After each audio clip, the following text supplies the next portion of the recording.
and fill in for me.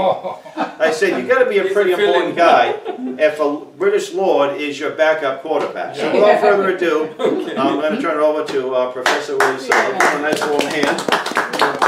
Indeed, it's true. I'm supposed to be in San Francisco to fight those Jerry Brown people. I was invited, but I said no. I already committed to this one earlier. So you got to call me first, tell me ahead of time, then I'll do whatever needed. I don't ask for anything. The only thing I ask is that no money, you pay my air tickets, I'll go. You know, that's all. Things like that. But in any case, I think it's a bit hard to do, but I'll do my best. I think probably this better be what you call Q&A session. But the overall guideline I wanted to say on this topic of climate change in relation to this thing called gas of life, right? This is this thing coming out from your mouth. I mean, do you guys know how concentrated is that carbon dioxide coming out from your lung? No. Outside air is supposed to be, say, 400 parts per million, right? That's 0.04%. But here is 40,000. That's a big number. If you hold your breath a lot longer, so you generate more CO2, so it's about 80,000, okay? That's a huge difference, isn't it? 100 times more than what is in the free air. So this is why it's not a joke. When you say, okay, if they want to cut all this carbon, you've got to really ask alcohol to stop breathing. I mean, that would help a bit, you know. After all, you just spitting out a lot of carbon dioxide. Because we are the generator of the CO2. It is gas of life because all the plants, all the marine animals, I was just telling Jim, when people were promoting that carbon dioxide, if it doesn't warm the air, it's going to make the ocean turn into acid. All the corals going to die, all the sea animals, all the lobsters, you know. I have pictures to show you. If you were to grow a lobster at normal concentration of carbon dioxide, and then you increase it by 7 times, so 2,800 parts per million, you can see the lobster grow bigger. You go, you know, like crab, blue crab in Maryland, you grow bigger too.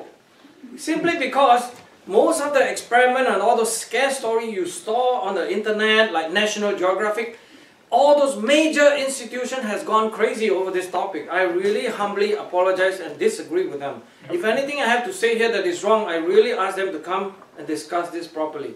Or else they have no case. All their cases are based on all this false picture. Yesterday I got even more disturbed by watching this very short video clip. We all know that Hurricane Florence is here, hitting North Carolina, South Carolina area. And then you have this guy on the Weather Channel trying to say that the wind is so strong, he's so excited, he was doing like that, and then background, 2 guys was just walking around. I mean, this is the kind of media, this is the kind of world we live in, that these people either have no shame, no moral, no ethics, and all they do is just try to manipulate people's emotion. This is why all those pictures of those corals and all those shells dissolving is very scary. But guess what? I seek the truth. I wanted to know. I go find out. It turns out that they didn't do the experiment like the way that we imagine this carbon dioxide from the tailpipe of your car and your SUV that you take your kid to soccer game, all kinds of things that come out and go into the atmosphere, mix it around, even go to the northern hemisphere and come back and all those things. And then slowly get into the ocean and then participate in this huge biological machine. Actually, ocean is a biological machine that really participate in all this what they call carbonate and calcium carbonate, for example, carbonate and bicarbonate system, where then you can have a chance to change what you call the pH of the ocean. They didn't do that.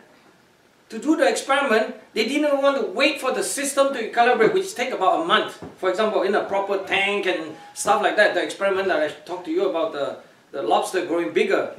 They didn't want to do that. They put weak hydrochloric acid. Of course the picture going to look like, oh, this thing is melting, you know. Those are cheating actually. Those guys don't even tell you that. And then you have our, I don't know, one guy that bothers me a lot is this Professor Jane Lubchenco, was head of NOAA, National Oceanic Administration, Obama appointee. Went up there in the Congress, putting up this display of all this experiment. Oh, put a chalk in there, and then oh, this thing all turned into color and all this stuff.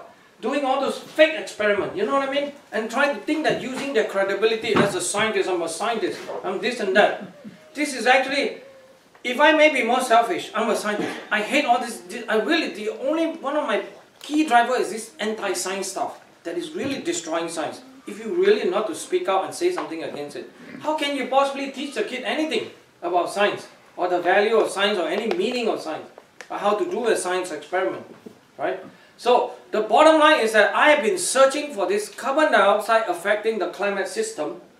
You name it, what you want. Polar bear, sea level, temperature, rainfall, more desert, less desert, all this stuff. Guess what we found? We basically find no impact.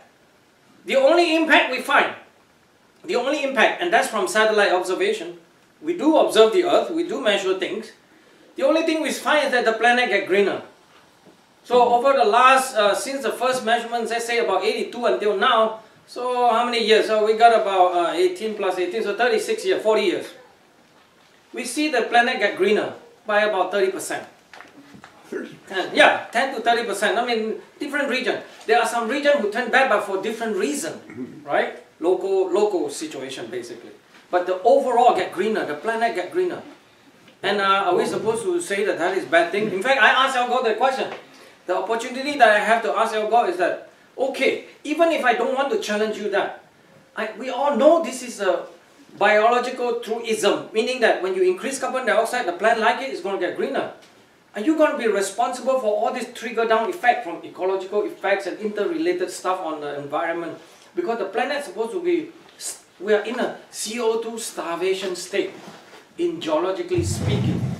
Absolutely in a starvation state. The plant, everything don't get enough, including, I say, the lobster. And how are you saying that? How? So are you going to be responsible if you really cut down this carbon dioxide and then you think that you can manipulate atmospheric carbon dioxide concentration? He won't answer the question. I wanted him to say, okay, the climate will cool in the next 10 years, or the sea level will stop rising, like Obama saying, you know, the sea level is going to stop rising. I want him to say that. He refused to say that. He thinks that he can invoke this high moral authority on me. He said, what about the chance to save the human civilization? And then there's a tiny little voice come out from me who said, me too, very loudly. I mean, he really thinks that he can invoke that. He's such a moral guy. I mean, I'm sorry, you know. We also care about planet Earth. That's why my first slide is to show you a live picture where it's taken from about 1.5 million kilometers away. We have a satellite there, by the way, credited to Al Gore because he pushed the project to take this picture of the Earth. Actually, scientifically, it's not that valuable. This is a very profound thing to be able to take a camera and then seeing this thing, you know, Earth spinning or the moon passing by. So we are able to see those kind of things. But it's not scientifically meaningful. So I would say also a waste of money, by the way. A bit of waste of money. But you know, he already spent the money, so we might as well use the product, in my view. So I'll salvage whatever we can.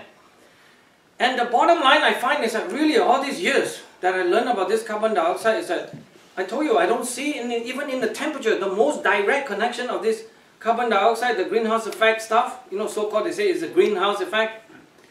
It doesn't even show up because most of the system is controlled by things called water vapor. Anything that evaporates from the ocean, on your lake, or even from the plants, right? And by the way, another thing that I have to mention to you is that when you grow this plant in higher concentration, it's not only making the planet greener, it makes the plant use the water more efficiently.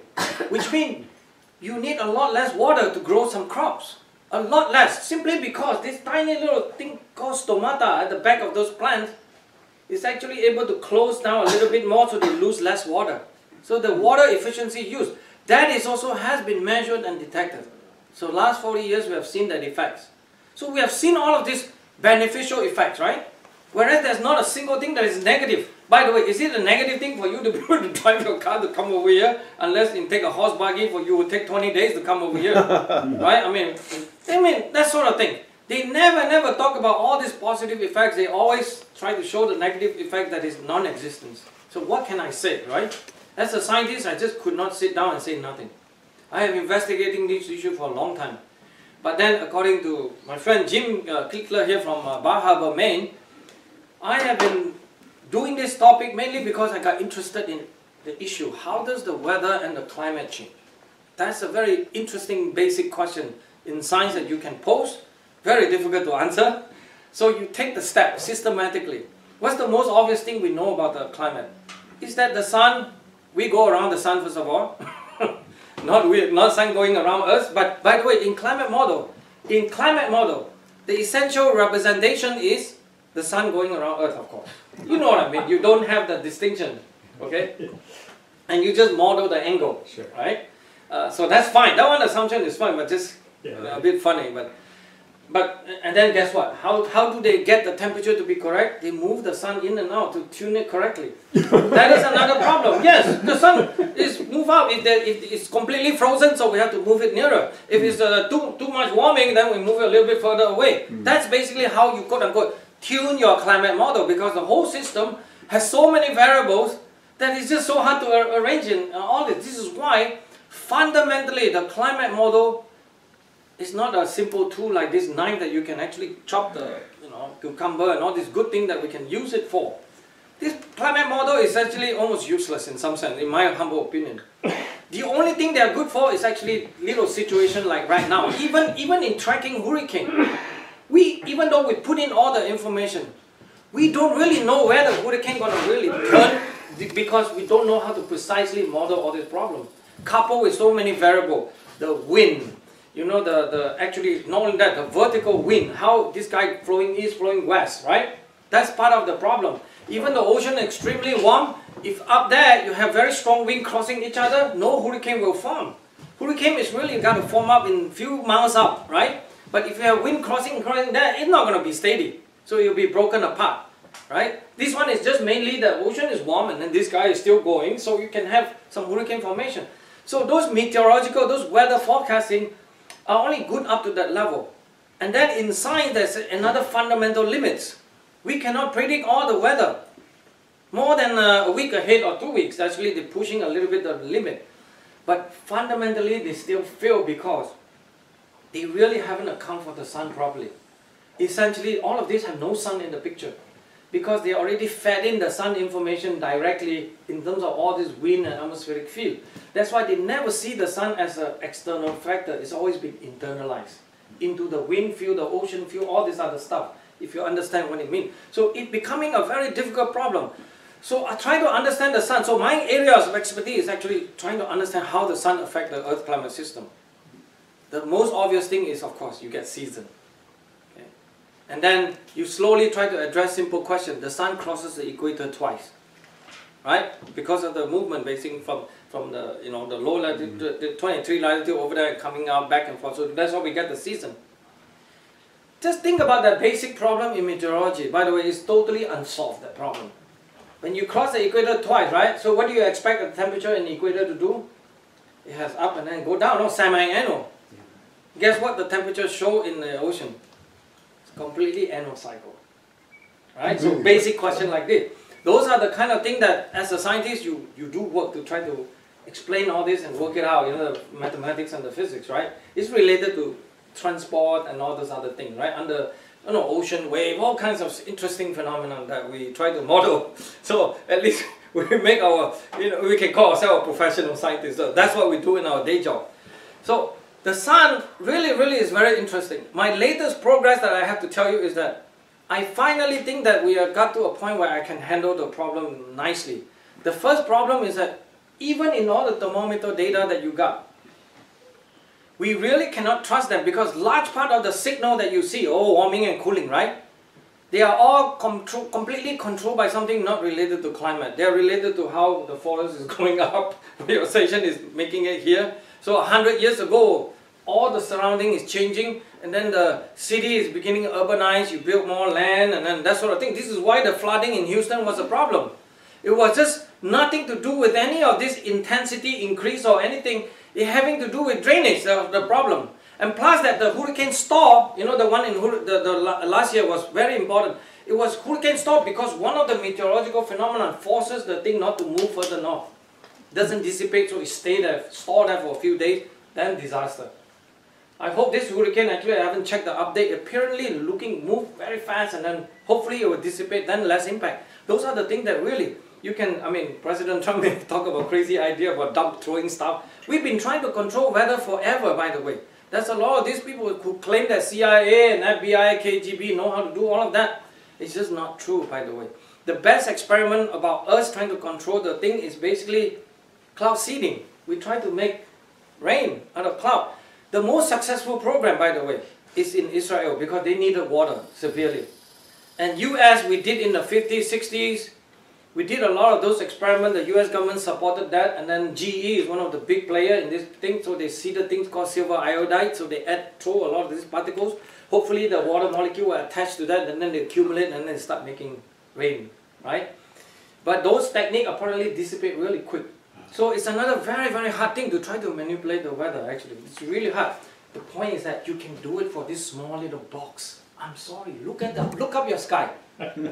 Anything bigger than that, I don't think we can handle it too well. That's the problem in terms of this disconnection between the ideals in the experimental physics to the details in the real world. So I'm always in the real world. I don't like all this fanciful talking about this sort of thing, even though we know very details about nature, right?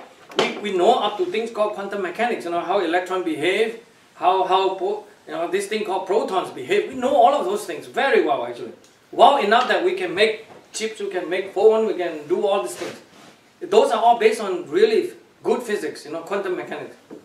Without those, we wouldn't have this, by the way. This is why science is so powerful. There are certain things that when you specialize in, it brings you some really interesting insight that you can do something to conquer nature, put it this way. One more thing that me and Hal talk a lot about is that a lot of people appears to really have a very, very bad or wrong, completely wrong misconception about nature, right? Because they think that nature is something you can hug and you can love and all. Nature wants to kill you, that's all I wanted to tell you. Please remember, it's really nature. All nature wants to do every second, every minute of the day is to try to kill you, basically. It's a very hard situation without us trying to conquer. And then, by the way, there's another good way to put it. My favorite physicist of all time is a guy named Freeman Dyson. By the way, he speaks very well of me. When people are trying to attack me, you can find quote in Boston Globe, by the way, thanks to Boston Globe for trying to provoke this. And then Freeman Dyson say, I like Willie Soon. He's one of those people who seek the truth, you know, and don't care about consequence, you know, not for all these financial reasons. This is crazy. But anyway, Freeman Dyson put it very well. This thing can essentially boil down in two camps. Our camp here, I call myself in this camp, we are the humanists, because we believe that human is part of nature. Okay? They are, and he didn't use bad language, they are the naturalists. They believe that nature rules everything. So they like to take all their clothes in the tropical jungles in Malaysia. They'll be going around and then we'll see what the mosquito will do to them. Or ants and all this other stuff, I don't know, snakes, what have you. Right? These are not easy situations. Yeah, think about it. The world needs more energy, need more access to the energy, electricity. Those are the situations, and this is why the #1 killer in India, for example, the major problem of snake bite, is simply not related to anything else. It's just simply because they don't have refrigeration for the antidote, right? Those are the problems that all my friends who travel around from India, they constantly tell that story. Please help us to have more electricity. And then where you have World Bank, you have all these United Nations, insist on some of them. This is why Hal was talking very seriously about us not taking government money, because once you take the money, here's the condition, right? You cannot build this hydropower dam if you want to take our money. You cannot make this hydro because they say, oh, that is hurt the environment, so called, so forth. So they start promoting all this fake stuff. Massachusetts, in fact, almost every state now, they try to promote these very killer ideas about how we should run the whole energy system by using only the wind and the sun, right? I mean, that's really, really brilliant idea. We have, by the way, historically we have tried all of that. If you think in terms of renewable energy, from let's say 18th century onwards, 1700, right, until now, we've been using almost 100% renewable energy for a very long time because we burn wood, right? We have cows and eating all this. Yeah, they are sustainable, quote unquote. Another one of those keywords. When you hear that, it's totally manipulated. We've been using that. Until we come along, you know, we've been using it, and then come along, we found useful stuff about coal, about oil, right? About methane, about all this other useful stuff. And I really think that we should use it. Use it wisely, obviously. No one is going to let everything go to waste. We use it because instead of, now they are forcing us to go back to all of that. You think about the structure. The fundamental problem in all of this, guess what? It's a metric, it's a physics quantity called energy density. Wind, all this tidal energy, whatever you have it, you know, all this fancy idea, oh, pump the water up, let it go down. Okay, those are simple law, Bernoulli law, whatever, Bernoulli principle, I'm sorry. I'm laughing because a lot of this, I'm sorry, this act like it's something new. They're promoting anything interesting. Elon Musk, we don't need Elon, the world really don't need Elon Musk in my opinion. We don't need a lot of this fantasy who act big because just simply they're bold. These are people bold without any substance. That is very dangerous actually. Because they let their ego drive their whole motivation, their whole thing. It's just very, very dangerous. That we let this, instead of pursuing commonsensical path of more energy, more access to energy, you know, more all of this. I can even speak ill of Bill Gates, I'm sorry. He thinks that he's trying to help the world. He keeps talking about all this, poor people should start using this. By the way, they're trying to create this with MIT, they're trying to create this, what do you call, $100 computer. I say, Bill, why don't you let them use all your Microsoft PC, the good one, you know, with electricity. We want to give them electricity. Right? They want to deny all these poor people in third world, supposedly, and they are lesser than us. I mean, they're talking about racial injustice, all this nonsense, you know. These people don't treat human like human. They say that you have to create some cheaper version so they use less energy, we can use a lot more energy. Not quite right, isn't it? Right? I don't like those kind of things. I don't want to talk too much about that. But I find a lot of this hypocrisy, all this double standard is just very difficult to swallow. It doesn't make sense. That's why I have to talk about this. By the way, I really would like to talk about science, but science you have to show you all the figures. I think that in terms of what I have to say, this is all I have to say. If you have any question, oh, sea level is a good question. Because sea level is something that can scare everybody. People really think that, okay, with this tiny amount, this carbon dioxide, we haven't found it in the temperature, that this thing is going to melt the Antarctic ice sheet and Greenland ice sheet, all these things. Everything they say is not only exaggerated, it's just pure 100% fiction. It's not even, if I can add even 0.1% more to that 100.1, I mean, I don't want to push too far, then it becomes a laughing stock, because you cannot go more than 100%, right? It's so extreme to me that this thing is just so crazy. It's just not possible to melt this thing so easily by increasing carbon dioxide in the atmosphere. If you use the sun, that's different matter. By the way, if the sun so happen to do that, but again, nobody knows what the sun is actually going to do. You know what I mean? In terms of that, melting ice sheet, I did have a chance to also ask the Nobel Prize in Physics, Secretary of Energy, Stephen Chu. He got his Nobel Prize in laser confinement between, very good from Stanford. Smart guy. But he's just full of crap when he's talking about all these things. He was the guy who promoting Greenland ice sheet, all that. I asked him a question. I did. I said, explain to us, in all this distinguished audience. I said, but I'm a practicing scientist for, 25 years at that time when I was able to ask him. Explain to us, how is it that you can try to melt the ice sheets by increasing carbon dioxide in the atmosphere? Because carbon dioxide, we know that it operates in the infrared radiation stuff where your eye cannot see, right? It mainly has a very strong band in a place called 15 microns, or 15 micrometer. I say, you are a laser expert, let's invent this laser, 15 micron laser. Let's shoot this laser into the ice. Please do the experiment, tell me how long it's going to take to melt the ice. You all know, right? It's not happening. It's not going to happen. So this is the kind of scare. And that's why the big time physicists, Nobel Prize this, Nobel Prize that. I hate all these things. It has nothing to do with prices. Forget about any prices. Let's talk about the fact. How does it work? How does it do? It doesn't matter how smart you are, how beautiful. Your theory is wrong. That's it. Finish. Stop it. They are playing that kind of thing all the time. By the way, it's always like that. I was also lucky to be involved in this project that we call the Oregon Institute of Science and Medicine Global Warming Petition Project. Let me give you the origin of this background. This is because for years and years and years, you guys know what is the major group who is actually promoting this CO2 religion, right? It's the United Nations Intergovernmental Panel on Climate Change, right? They are a very big group. They've been starting since 1988. 1990, they produced their first report. The last report was 2013. And then they're going to have a next report coming out. The sixth report will be 2022. So we have to watch out for them again. By the way, I'm very tired now. I was after so many years of trekking and trying to it's just wasting energy. Everything they write is gobbledygook, by the way. It's all political process. But I wanted to tell you, this IPCC, they've been promoting. Now I lost my train of thought. Where were we on? Let's see, IPCC. I was trying to get to something very interesting that I felt I have something to say. Well, the sea level rising was the major. That's where you started. Oh yeah, and then I didn't even talk about sea level. Yes. Are you an absent-minded professor? Oh yeah, talking about melting ice sheets and then okay. Let's think about how you raise the sea level. Okay. First of all, ocean. What? It's like a basin, isn't it? Right? Actually, I found out in deep geology, in the sense that the basin is not a very solid basin like you have a plastic basin or rock basin. It's actually very porous. Which means there are places where you can store a lot of energy. Because I found out that, let's say 50, 60 million years ago, people may say it's not relevant, but I say this is a geological fact. The question to ask is that, can you raise the sea level without melting the ice sheets? So, how do you check that? You go to geological history where there's no ice sheets. And then you find out how large or how small can the sea level change. And I found out that the answer is positive. The sea level can rise up to 100 meters.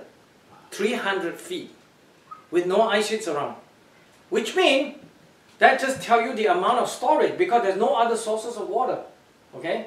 Because you just simply have no other sources of water. Because even the temperature heating, like thermal expansion, that's another method. If you water, you heat it up, the volume expand a little bit, but that is actually a very tiny effect. If you're a little bit warmer, it's going to evaporate. Then you got lower sea level, by the way. Okay, think about that. So a lot of that's one factor, right? So when the ice is floating, Archimedes' principle tells you that when the ice is floating on the water, it's not going to increase the sea level. Sorry, that's a well-known principle. So you need to find out how does it work. So I finally deduced that we don't need a lot of this ice sheet phenomenon to explain things. And then people are talking about rainfall. Rainfall, it's just redistribution. There is absolutely no way. So the forces to change the sea level is much more different than people imagine. Everything you see in the model is cartoon. Do you understand about cartoon, right? I mean, it's really like Mickey Mouse running around, the world is flying and flying. But it's not true. I hate all this. I'm sorry, I don't like the cartoon very much. I shouldn't use the word hate too much. I'm a loving person. Calm down, calm down. Because I don't like all of this. From their point of view, it's not to explain, it's not to educate, it's not to anything. It's just to scare people and to do that. And then there are a bunch of these useful idiots, right? Basically running around, spewing stuff that they don't understand, essentially. This is why I'm never afraid of them, by the way. I always wanted to engage them and try to challenge them how they understand certain topics, how they think, why is it that something is considered a fact to them, where it's actually not a fact. You understand? There's a very big difference. The simplest way to put it is that black cannot be white, white cannot be black. That's it. Black is black, white is white. There's no gray, there's no nothing about that. They keep playing that kind of game, right? They murky it up, they try to make things very complicated. So the sea level has not been changing that much at all, by the way. You all know about 20,000 years ago, right? We'll be sitting under a 2-mile stick of ice. This place is, Maine is well known, your beautiful glacial lakes, because the glacier disappeared. It imprinted down, so it built all these different lakes and little pots and places like that. And ever since then, before, the sea level actually was lower by almost 300 or more than 400 feet at least, 120 meters. We have way to control those things because we have things that we can measure and things like geology is very, very interesting field, by the way. But those things are hard to come by. We do know certain facts. We do know something, but there are so many more things that we do not know. Like no one can explain also how does that sea level lower, right? We know that it does accumulate in the land. And then when it melted again, it started to raise it up again. Right? Ever since then, that's about all we know. And then that's why when you want to speak about the rate of change, by the way, the currently measured sea level change, the best measurement, they will, by the way, they will tell you is about 3 millimeters per year. You guys have a ruler, you have to know what the 3 millimeter or 1 millimeter is. It's like that. Okay? Think about it. These people say that it can measure for the whole globe this much of change per year. It's all over-promise. This is not quantum mechanics problem. This is a practical problem of measurements. Okay? They sell those kind of programs. This is what government funding can do to you, by the way. In my humble opinion. Oh yeah, I'm sorry that I'm not trying to be very vicious. I checked all this stuff. Most of this funding is basically related to funding. Funding was available. These people just grab money left and right, giving the excuse that they want to, let their kid go to better school and all the usual scare thing. I don't buy into all of this. You just do right. So the measurement is very small. They claim it's 3 millimeters. But the actual correct measurement in my best assessment is 1 millimeter per year. So 3 times. Factor of 3 in science is very big. That's 200%, 300%, right? But even that, please think about what does that mean. Given that, by the way, it could really still go down. They all treat this as if that it's only going to be up, it's never going to be down. That's just the most flawed argument ever. Okay? Like temperature. They always plot the curve that it's going to be only going up, but it's never going down. But in nature, we see it's going up, going down, doing all kinds of things. Right? It never persists forever. Never. There's not a single situation. You measure on any time scale, every 10 years, every 100 years, every 50, every 1,000, every 500, every 10,000. It's always doing all kinds of things. Because the system always to find a way to adjust itself. Including sea level, because now, guess what we're suffering from, right? The land is rising because it was pushing down so much. Now the land here is rising. That's the problem, right? The most obvious place is in Scandinavia. The land there is rising at the rate. Think about it, the numbers. So science, number matters. We say that the sea is rising at 1 millimeter per year. Guess how much the land is rising over there? 9 to 10 to 20 millimeter per year then. Because the large Fennoscania ice sheets, the same time like our North American ice sheets, we're the biggest. We're the biggest. But Alaska escaped that. That is another puzzle that no one understands why Alaska during the last glacial maximum was ice-free. And there's another region in Japan was ice-free. But there, because Japan, if you know the sea that close there, it turns out that it's radiation too. It was a shallow sea. So that was the only place was possible. These are in biology, by the way, the most puzzle things about polar bear is that you think polar bear really love ice so much. In fact, I was becoming quote famous for saying that polar bears, the number one enemy for polar bear is too much ice. It's really true. It's one of those simple questions that very, very difficult to answer. Because you know why? If it's too much ice, polar bear cannot find food. They need to eat. And all the food of polar bear, the number one food is seal. It needs to build up from bottom. From the tiny plankton to all these things to build up the fish and all that. Right? And if all the things are frozen, where are they going to find food? You need certain amount of... that's why polar bear, that's why ice is their enemy. It's because too much you cannot do. You need it to be slightly warm, but if it's extremely warm, I agree with the principle that... But it's not a deadly thing, which means you're not going to make the species extinct, by the way.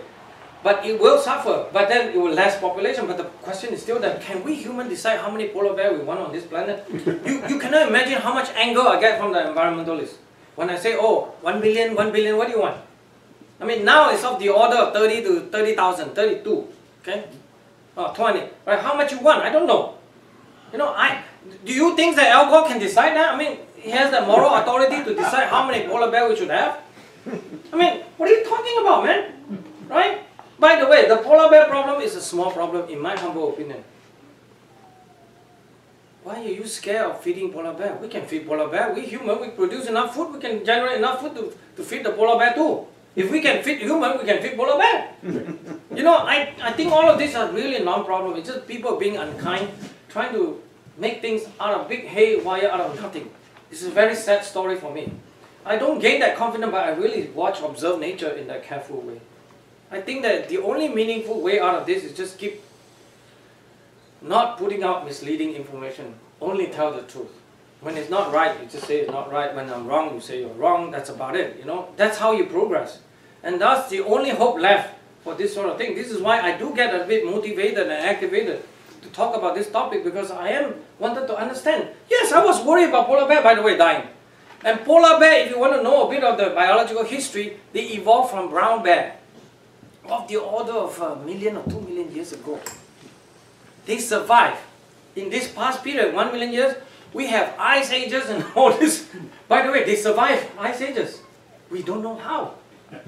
The best theory is called this, biological has a principle called refugia, biological refugia. So there will be pots of areas where then they congregate around there. That's the only hope left. Because really, when you have 2 miles ice, it's really hard to dig, isn't it? It's kind of hard to find food, you know. I'm sorry, but the point is that they didn't die away. Also, when they are very hot, they didn't die away also. So think about it, they are very resilient, which means just like humans, we are very resilient. We are completely resilient, and with the help of science and technology, we are triply and multiply, infinitely powerful actually in that sense. Where we can manipulate down to the nucleus, we make nuclear bomb, we make hydrogen bomb, we do all of this. The whole portfolio of things available to us. and we still don't want to count our blessing and make use of the best, right? Continue to try to pull this left-right things and all these things. Everything is wrong in that sense.